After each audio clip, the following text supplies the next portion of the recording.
नमस्कार, चौपाल चर्चा कार्यक्रम में आपका स्वागत है। मैं हूं आपके साथ सौरभ शर्मा। किसान भाइयों, चौपाल चर्चा कार्यक्रम आपका अपना कार्यक्रम है जिसमें हम गांव-गांव जाते हैं, चर्चा करते हैं सरकारी योजनाओं की, किस तरीके से हमारे किसान भाई योजनाओं से लाभ ले रहे हैं। आपको बता दें, इस वक्त हम मौजूद हैं उत्तर प्रदेश के जिला एटा के गाँव नंगला लोदा में, जिसका ब्लॉक पड़ता है अवागढ़। आप मेरे पीछे देख सकते हैं, ये गौशाला है। ये जो गांव है, ये इस गौशाला से जाना जाता है। आइए आपको गांव का जायजा कराते हैं।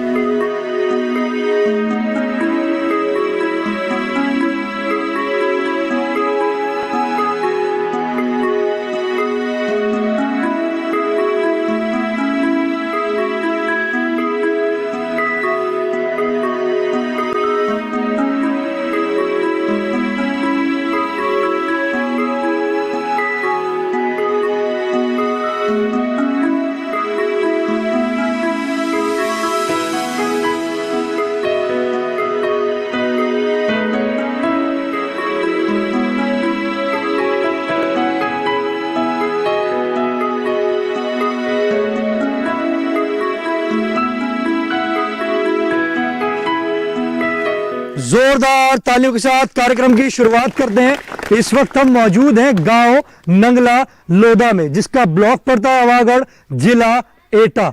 आज हम बात करेंगे प्राकृतिक खेती के बारे में। हमारे बीच में कृषि विज्ञान केंद्र एटा के विशेषज्ञ मौजूद हैं। हम उनसे जानते हैं प्राकृतिक खेती के बारे में। जी, आप बताएं, प्राकृतिक खेती क्या है? प्राकृतिक खेती प्रकृति पर आधारित खेती है, जिसमें कि फसलों एवं पौधों के समग्र विकास के लिए जिन जिन खनिज तत्वों की जरूरत होती है और प्राकृतिक संसाधन की जरूरत है, वो हमारी प्रकृति में ही उपलब्ध हैं, जिससे कि हम प्रकृति से ही उस पोषक तत्वों का प्रयोग कर हम पौधों का विकास कर सकते हैं। और यह खेती देसी गाय आधारित है, जिसका कि किसान भाई पालन कर एक देसी गाय से 30 एकड़ भूमि पर खेती कर सकते हैं। और इसमें सबसे बड़ी बात यह है कि अगर हम प्राकृतिक खेती करते हैं तो इससे हमारी वातावरण, जलवायु, मृदा, भूमि, मिट्टी, पानी सभी सुरक्षित रहेंगे। ये सब प्रदूषित होने से बचेंगी। देखिए, कितनी अच्छी जानकारी दी हमारे विशेषज्ञ ने आपको बताया प्राकृतिक खेती के बारे में। हमारे बीच में राजपाल सिंह जी मौजूद हैं, जो RSS हैं। आइए जानते हैं। सर, अगर हम बात करते हैं इन 5 सालों में जी, तो इन 5 सालों में हमारे गांव में क्या क्या बदलाव आए हैं? देखिए, सबसे पहली बात जो है वो यातायात के साधन, आवागमन के साधन इतने अच्छे हो गए हैं कि किसान अपना जो उपज है, पैदावार कर रहा है, आसानी से मंडी तक पहुंचा देता है। दूसरे, लॉ एंड ऑर्डर की बात है। छोटे किसान, जिनको मझोले किसान कह सकते हैं, ये पहले ले जाते थे तो या तो बिचौलियों के हाथ में पड़ जाते थे अथवा दबंग लोगों के हाथ में रहते थे। अब ऐसी कोई बात नहीं है, आराम से वो बेच सकते हैं, बड़े सुरक्षित हैं, उनकी ज़मीन भी सुरक्षित है। एक ज़माना था ज़मीन सुरक्षित नहीं थी, अब ज़मीन भी सुरक्षित है, उनकी उपज भी सुरक्षित है, उनके घर भी सुरक्षित हैं, पशु भी सुरक्षित हैं। वो अब चाहे गाय पालें हैं या भैंस पालें। पहले ये होता था कि घर में मालिक बैठा है और भैंस खोल ले गए, लेकिन अब नहीं, 5 साल से ऐसा नहीं हो रहा है। अगर हम बात करते हैं जिला एटा की, तो हमारी जो योजनाएं हैं कृषि एवं किसान कल्याण मंत्रालय की, किस तरीके से क्रियान्वयन उनका हो रहा है? जो हमारे सरकारी अधिकारी हैं, कर्मचारी हैं, जो भी जितने लगे हैं कृषि विभाग से, वो सब गांव-गांव जाकर के अपनी उन योजनाओं की जानकारी दे रहे हैं, लगे हैं। एक बार इसी गांव में DM साहब भी आए थे, उनके साथ CBO भी थे, अन्य अधिकारी भी थे। सबने यहाँ देखा, इसके बाद खेती को भी देखा, जाकर के लोगों को जागरूक किया। और दूसरी जगह भी यहाँ से जो सीढ़ी बना के ले गए, वो दूसरों को दिखाई कि देखिए किस तरह से खेती होती है, किस तरह से गाय पाली जाती है। और यहाँ तक आपको बताएं कि यहाँ के पुलिस कप्तान भी, वो भी आए, गौशाला देखी उन्होंने, और लोगों को कभी कभी पुलिस से हट करके वो भी बताते हैं कि साहब कैसे खेती करनी है, आपको जीरो बजट की खेती कैसे करनी है। और ये खेती स्वास्थ्य के लिए लाभदायक तो है ही, हमारी जेब के लिए लाभदायक भी है, हमारी आर्थिक रूप से भी हमें लाभ पहुंचेगा। देखिए कितनी अच्छी जानकारी दी उन्होंने। बताया कि जो जीरो बजट खेती है हमारे स्वास्थ्य के लिए तो लाभकारी है, साथ ही साथ हमारे जेब के लिए भी लाभकारी है। आप बैठ सकते हैं। हमारे बीच में किसान भाई मौजूद हैं जो सफल किसान हैं। आइए जानते हैं। जी आप बताएं, आप किस तरीके से प्राकृतिक खेती कर रहे हैं? मेरे द्वारा वर्ष 1981 में लॉ पूरी करने के बाद पिताजी ने मुझसे कहा कि आपको सर्विस की तैयारी करनी है, लेकिन मेरी रुचि पूरी कृषि में रही और सन 1981 उससे मैंने अपनी स्टार्टिंग की और यहाँ पे 3 हेक्टेयर से शुरुआत की और बहुत छोटे छोटे कई गाँव में किसानों को जोड़ा। उसके उपरांत धीरे धीरे हम किसानों के साथ जुड़ते गए और वर्ष 1998 में हमारा 800 से 900 हेक्टेयर में बीज उत्पादन होने लगा और हम अपना बीज उत्पादन उत्तर प्रदेश बीज विकास निगम, तराई विकास निगम, राष्ट्रीय बीज निगम इनको देते थे। फिर हमारे विचार में आया क्यों हम अपना बीज उत्पादन शुरू करें। तो 1999 में हमने अपना हल्दर सीड्स के नाम से बीज उत्पादन शुरू किया और उसका बहुत ज़बरदस्त हमें प्रोत्साहन मिला और आज वर्तमान में हमारा लगभग 2000 हेक्टेयर में है और करीब सैकड़ों किसान हमसे जुड़े हुए हैं जिनको हम बीज उत्पादन कराते हैं। हमारे कार्य को देखते हुए यहाँ पे आवागढ़ ब्लॉक जनपद एटा में सब प्रथम है बीज उत्पादन में। यहाँ का सीड कई स्टेट में आता है, यहाँ तक हरियाणा पंजाब का गेहूँ धान प्रसिद्ध है बीज, लेकिन वहाँ के लोग मेरे यहाँ लेने के लिए आते हैं। हम मानक डोज से 25-30% रासायनिक खादों का उपयोग करते रहे तो हमें लगभग 3-4-5 साल तक तो फ़ायदा मिला। सन 85 तक हमारा उत्पादन 70-75 कुंटल पर हेक्टर धान का और गेहूं का आया। उसके बाद हमने अपना रासायनिक खादों का उपयोग बढ़ाया, लेकिन पैदावार हमारी गिरती गई, वो 55-60 कुंटल पे आके स्थिर हो गई। उसके बाद मेरे यहाँ जैविक कार्यक्रम मैंने अपनाया तो उससे हमारी खेती का रेस्पॉन्स में थोड़ा सा सुधार हुआ, लेकिन बहुत सफलता नहीं मिली। अब हमारे पास, क्योंकि मेरे पास 65 गाय हैं, गिरे साहिवाल वगैरह, तो ये इनका फिर हमने जीवामृत और घन जीवामृत इसका उपयोग शुरू किया। तो 2 साल पहले वर्ष 2019 में मेरा रिकॉर्ड उत्पादन उत्तर प्रदेश में गेहूं का रिकॉर्ड उत्पादन 82 कुंटल हुआ। ये प्राकृतिक खेती से हुआ? हाँ, प्राकृतिक खेती से। और किसान कृषि विज्ञान केंद्र के वैज्ञानिक और जिला स्तर के वैज्ञानिक आए थे और मुझे उसमें अवार्ड भी दिया गया। उसके बाद ये जीवामृत का प्रयोग हमने फरवरी में किया। लास्ट ईयर हमने फर्स्ट पानी, दूसरे पानी, इन पानियों पे जीवामृत केवल दिया और हमारे खेत काफ़ी मतलब हमने उनकी सीड रेट है वो केवल 35 किलो पर एकड़ रखा। उसके बाद उनका जो उत्पादन आया वो 75-77 कुंटल तो निरंतर बढ़ रहा है। आप ये देख रहे हैं कि ये प्रतिदिन एक जीवामृत हम तैयार करते हैं और हमारा 50 एकड़ ज़मीन में लगभग 15 एकड़ ज़मीन में रोज़ पानी की सिंचाई होती है, उसमें हम लगाते हैं। और तो जब आपने जीवामृत डालना शुरू किया था तो आपका जो खर्चा है वो कम हुआ होगा, क्योंकि जो पानी है उसमें बहुत कम पानी लगता है। अगर हम बात करते हैं रासायनिक खेती की, रासायनिक खेती में अगर हमारा 100% पानी लग रहा है और अगर हम जीवामृत डाल रहे हैं और देसी तरीके से अगर हम खेती करते हैं प्राकृतिक तरीके से, तो उसमें हमारा जो पानी है वो 10% लग रहा है। तो इतना आपने भी इतना महसूस किया कि आपका पानी जो इतना कम हुआ है? हाँ जी, एक्चुअली ये होता है कि जब हम रासायनिक खादों का प्रयोग करते हैं, आप ये मान लें जैसे एक इंसान बीमार होता है और दवाइयों का प्रयोग करता है तो पानी की मात्रा बहुत बढ़ जाती है। तो वो मेडिसिन है, जैसे हमारी एलोपैथिक मेडिसिन है ऐसे ही हमारी मेडिसिन है। हमें बैक टू नेचर जाना पड़ेगा, प्रकृति की ओर ही लौटना पड़ेगा। यही सिंपल प्राकृतिक खेती है। इसका 1 एकड़ का खर्चा 1000 रुपये से भी कम आता है। प्राकृतिक खेती लाभकारी है, बहुत लाभकारी है। माननीय प्रधानमंत्री जी ने जब अभी यहाँ पे 0 बजट खेती का जो सेशन गुजरात में किया है उसको मैंने कई बार देखा है। जो दिव्य शास्त्री जी के साथ जो राज्यपाल हैं, माननीय राज्यपाल गुजरात के हैं, उन्होंने उसे बड़ा विस्तृत रूप से बताया और उन्होंने पूरा टाइम दिया। उससे मैं इतना प्रभावित हूँ कि मैंने अपना FAO बनाया है और मैं FAO में मेरे साथ वैसे भी सैकड़ों किसान जुड़े हुए हैं। मैं स्वयं 50 एकड़ खेती में अपने पूरे गांव में और पूरे किसान जो मुझसे जुड़े हुए हैं उनको जीरो खेती की तरफ लाऊंगा और ये निश्चित रूप से बहुत तेजी से इसका विकास होगा। देखिए कितनी अच्छी जानकारी दी हमारे सफल किसान ने। उन्होंने बताया कि हमें अन्य किसान भाइयों को भी प्राकृतिक खेती के लिए मैं उनको प्रेरित करूंगा, उनको लाऊंगा। हमारे बीच में और भी किसान भाई मौजूद हैं, आइए जानते हैं। जी आप बताएं, प्राकृतिक खेती करते हैं आप? हाँ। किस प्रकार से करते हैं? वैसे तो ये है कि मैं अपने भाई किसान भाइयों से सबसे ही आग्रह करूंगा। हमारे पुराने पूर्वज हल चलाते थे, हल में खून पसीना एक होता था, उससे सही स्वास्थ्य हमारा सही बनता था। तो मैं कहूँगा कि पुराने पैटर्न पे आओ, हल बैलों की खेती करो, जिससे गोबर की खाद बनेगी, आपको फर्टिलाइजर से छुटकारा मिलेगा, केमिकल से छुटकारा मिलेगा, क्योंकि ये गोबर पेशाब ये हमारा एक ऐसा रासायनिक खाद है जिस खाद से हम जो भी उत्पादन करेंगे उससे हम निरोग रहेंगे और हमेशा हमेशा के लिए हमारी जेब हल्की नहीं है कि भारी रहेगी। देखिए कितनी अच्छी जानकारी दी हमारे किसान भाई ने। कहा है कि आप अपने जो पुराना तरीका है हल बैलों से खेती करें, रसायन को छोड़ दें और आपकी जो जेब है वो हल्की नहीं भारी रहेगी। चौपाल चर्चा कार्यक्रम में वक्त हो चुका है एक छोटे से ब्रेक का। ब्रेक के बाद जानेंगे इस योजना से और भी लाभ।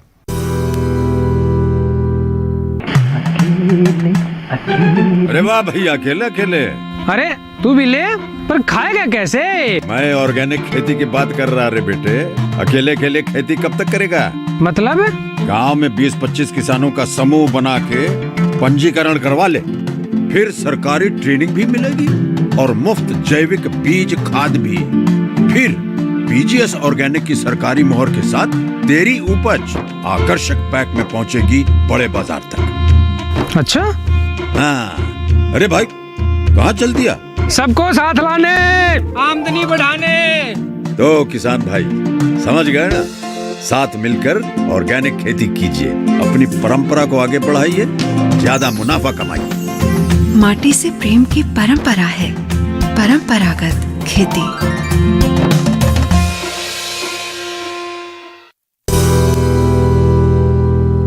ब्रेक के बाद आपका स्वागत है गांव नंगला लोधा की चौपाल चर्चा से। आज हम बात कर रहे हैं प्राकृतिक खेती के बारे में। हमारे बीच में किसान भाई मौजूद हैं, आइए जानते हैं। जी आप बताएं, आज हम चर्चा कर रहे हैं प्राकृतिक खेती के बारे में। आपको जानकारी है प्राकृतिक खेती के बारे में? वैसे पुराने ज़माने में हम जो है अभी भी गोबर और गाय के पेशाब का स्प्रे कराते हैं अपनी खेती में, तो बहुत कुछ फ़ायदा मिला है। और हमें जो है इस गोबर से ज़्यादा ही प्रॉफिट हुआ है। और ये जो खाद डालते हैं उसमें रोग की मात्रा ज़्यादा बढ़ती चली जा रही है और आए दिन उसमें कमी हो, जेब जो है हमारी जो खाली हो चली जाती है, बढ़ती नहीं है, क्योंकि जितना हम डालते हैं उतना ही हमको मिल पाता है। इस वजह से गोबर की खाद और पेशाब से ही हमको कुछ फ़ायदा मिल रहा है, क्योंकि हम उसकी स्प्रे करवा रहे हैं। देखिए कितनी अच्छी जानकारी दी हमारे किसान भाई ने। कहा है कि गोबर की खाद और गोमूत्र जो स्प्रे करा रहे हैं उससे उनको लाभ मिल रहा है। हमारे बीच में किसान भाई मौजूद हैं, आइए जानते हैं। जी आप बताएं, आज हम बात कर रहे हैं प्राकृतिक खेती के बारे में। आप बताएं कि आप प्राकृतिक खेती करते हैं? जी हाँ, हम प्राकृतिक खेती कर रहे हैं 2 साल से और मैं माननीय प्रधानमंत्री जी को हृदय से आभारी हूँ कि उन्होंने हमारे देश के किसानों का प्राकृतिक खेती की तरफ ध्यान आकर्षित किया। मैं आदिशक्ति गौशाला के नाम से मेरे पास एक गौशाला है, उसमें मेरे पास में लगभग 70 गौवंश हैं, गिरी, साहिवाल, थारपारकर। उनका मैं गौमूत्र संग्रहित करता हूँ, गोबर संग्रहित करता हूँ और मैं उससे जीवामृत तैयार कर रहा हूँ। एक जीवामृत के मेरे आप देख रहे हैं ड्राम है, मेरे पीछे गायें हैं और मेरी जितनी भी गायें हैं वो देसी नस्ल की गायें हैं, साहिवाल हैं, थारपारकर हैं, गिरी हैं और मुझे इससे काफ़ी लाभ मिल रहा है। हमारा देश कृषि प्रधान और ऋषि प्रधान देश है, तो हम ऋषि पद्धति से खेती करेंगे तो हमें अधिक लाभ होगा। प्रकृति का ही मतलब है कि जो 5 महाभूतों से बना हो, पृथ्वी, आकाश, जल, वायु और जिसमें भूमि, तो भूमि का सबसे बड़ा रोल है। जो हम भूमि से हमारे पेड़ पौधे लेते हैं वो जड़ों के माध्यम से लेते हैं और जड़ों को हम कच्चा भोजन नहीं मिल पाता है, कच्चा भोजन को पका के हमारे जीवाणु देते हैं। प्राकृतिक खेती आप कब से कर रहे हैं? प्राकृतिक खेती साहब मैं 2 साल से कर रहा हूँ। आपको इसके लिए किसने प्रेरणा दी कि प्राकृतिक खेती करनी चाहिए? मैंने अपनी गायों को, मेरे पास गाय थी तो मैंने लोगों से सुना कि साहब गौमूत्र का बहुत बेनिफिट है, फिर मैंने अपनी खेती में ट्राई किया तो मुझे लाभ मिला, तो फिर मैंने इसको और आगे बढ़ाया। जो हमारे किसान भाई इस वक्त कार्यक्रम देख रहे हैं और उनके मन में विचार आ रहा है कि प्राकृतिक खेती वो भी करें, तो किस प्रकार से वो प्राकृतिक खेती की शुरुआत कर सकते हैं? वो जीवामृत से इस खेती की शुरुआत कर सकते हैं। शुरुआत में वो जीवामृत बनाएं और अपने खेतों में उसका प्रयोग करें, इस तरह से वो प्राकृतिक खेती का इस्तेमाल कर सकते हैं। हमारे बीच में किसान भाई मौजूद हैं, आइए क्या सवाल करना चाहते हैं आइए जानते हैं। जी आप बताएं। इसमें ये लहसुन है सर, तो लहसुन में ये रोग आ चुका है, 2 साल से आता है। तो ये मैं किसान केंद्र में जाता हूँ, डॉक्टर साहब से पूछता हूँ तो इसमें क्या रोग है, तो ये लहसुन में ये छोटी छोटी गांठें लस ढांचा में होती हैं, इस तरह की आ जाती हैं 2 साल से। तो उनने दवा लिखी तो उससे ये सही हुआ तो ऐसे ही दूसरे खेत में ये बना।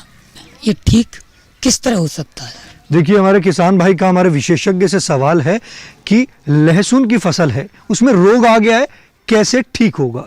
लहसुन का पौधा जो किसान लाया है, प्राकृतिक खेती पर बात करना चाहेंगे अगर, तो बिवेरिया वैस्याना, इसकी 2.5 किलोग्राम मात्रा 1 एकड़ खेत के लिए 35 से 40 किलोग्राम सड़ी गोबर की खाद ले लें, या केंचुआ खाद अगर मिल जाए उसमें इसे मिला के मिक्स करके खेत में बखेर दें, और जो खेत तैयार कर रहे हैं उस समय, तो 70 से 80% तक इस रोग से ये कीट हमारा ख़त्म हो जाएगा। लेकिन जब फसल आ जाती है उस समय इसका प्रकोप तेज़ी से बढ़ता है, तो ये उस समय भी इसका प्रयोग करेंगे बिवेरिया वैस्याना का, इसी तरह से तैयार करके मिला के उसे रखेंगे, गीला करेंगे और टाट की बोरी से ढक देंगे 1 सप्ताह के लिए। तो जो प्राकृतिक रूप से जो फफूंद है वो अपनी वंश वृद्धि करेगी, इतनी संख्या में उसकी वृद्धि हो जाएगी 10 की घात 8 की संख्या में, बहुत ज़्यादा बड़ी मात्रा में। तो ये जो फफूंद है, जो कीड़े इस तरह के डेवलप हो रहे हैं, उन सब का कीड़ों का जीव द्रव्य इस फंगस का भोजन है, तो वो इसे पूरी तरह से खत्म कर देती है। देखिए, कितनी अच्छी जानकारी दी हमारे विशेषज्ञ ने बताया कि किस तरीके से जो हमारे किसान भाई की जो लहसुन की फसल में जो बीमारी लगी थी उससे नियंत्रण हो सकता है। चौपाल चर्चा कार्यक्रम में वक्त हो चुका है एक और छोटे से ब्रेक का।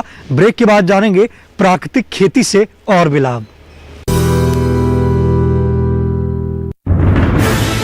कोरोना वायरस के खतरे से बचते हुए फसल की कटाई, बिक्री, खरीद, नई फसल की जुताई और बुआई सुरक्षित हो सकती है अगर हम लगातार हाथों को साबुन और साफ पानी से नियमित अंतराल पर धोते रहें। नाक, मुंह को मास्क, गमछे या कपड़े से ढक कर रखें। आंख, कान, नाक, मुंह न छुएं। आपस में 2 गज की दूरी बनाए रखें।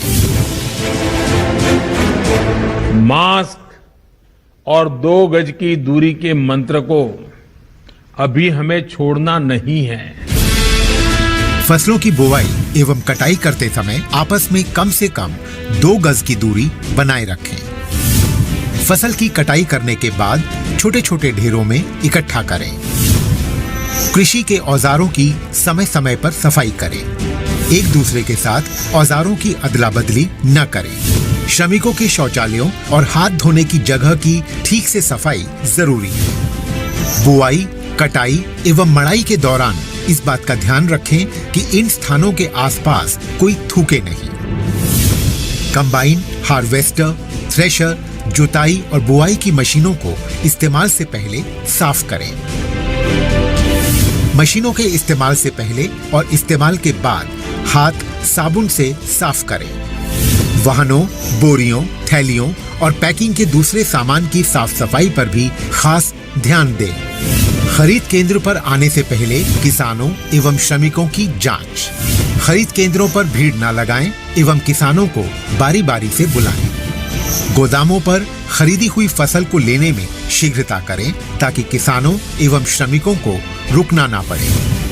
कोरोना के खतरे से बचाव और अधिक जानकारी के लिए आरोग्य सेतु ऐप डाउनलोड करें। देश में खाद्य सुरक्षा के ये सिपाही भोजन की निरंतर उपलब्धता को सुनिश्चित करते हैं। किसान स्वस्थ रहें तभी हम कोरोना वायरस से जीत पाएंगे, आगे बढ़ पाएंगे। किसान सबल, देश प्रबल।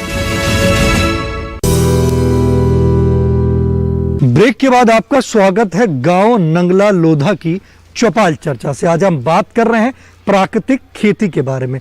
हमारे बीच में विशेषज्ञ मौजूद हैं, आइए जानते हैं। प्राकृतिक खेती की अगर हम बात करते हैं तो प्राकृतिक खेती में और पशुपालन में क्या लाभकारी है?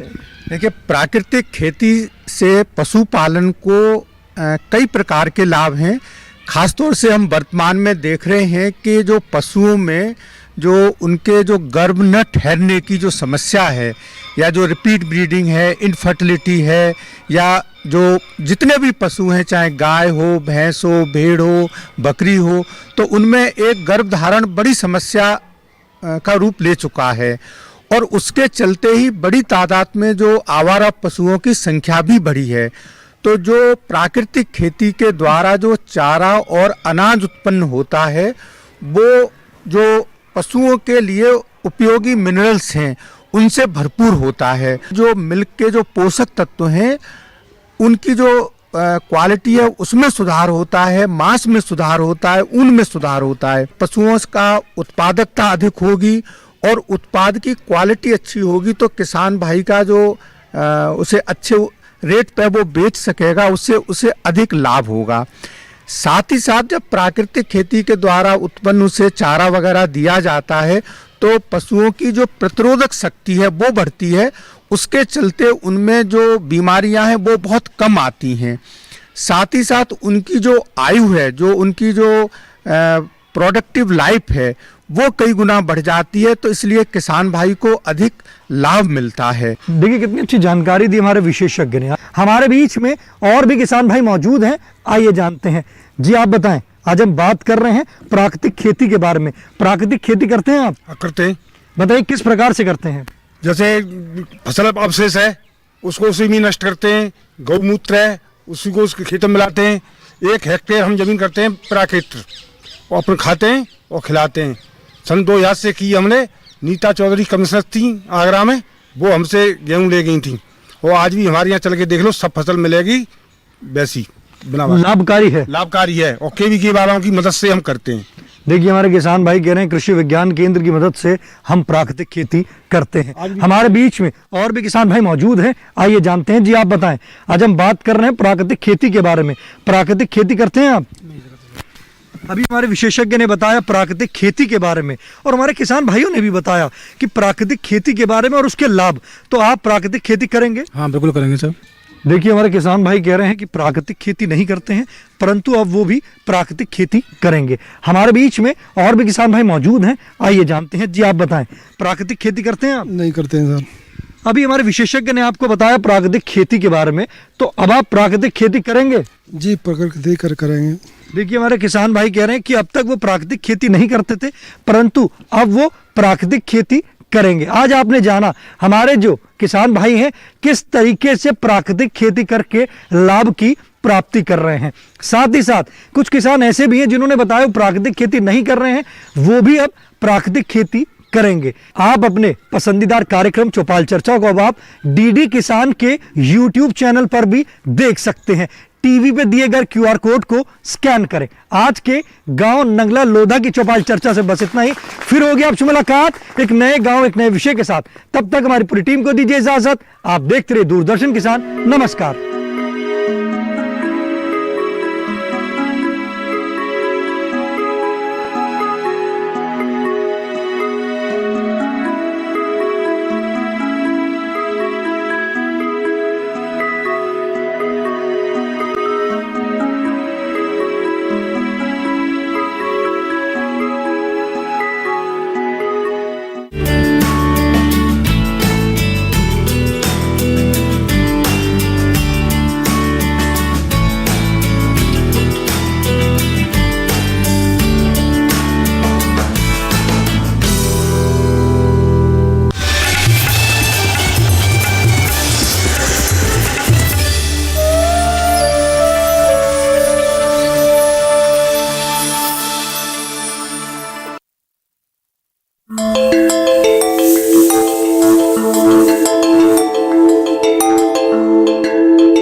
गौरवशाली परंपरा और बहुरंगी संस्कृति के समन्वय का देश भारत।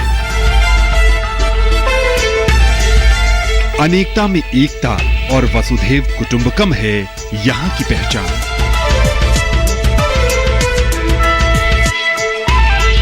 दिल्ली देश की धड़कन, देश की राजधानी, देश की शान और 125 करोड़ से ज्यादा देशवासियों का गर्व। ऐतिहासिक धरोहर के इस शहर में इतना कुछ नायाब है जिसे देखने से न तो मन भरता है और न ही आंखें थकती हैं। इस शहर में जिंदगी की लय है, जोश है और इसमें बदलते दौर के साथ कदम से कदम मिलाकर आगे चलने का हौसला भी है। दिलवालों की इस दिल्ली में पहली बार हो रहा है ABU रोबोकॉन।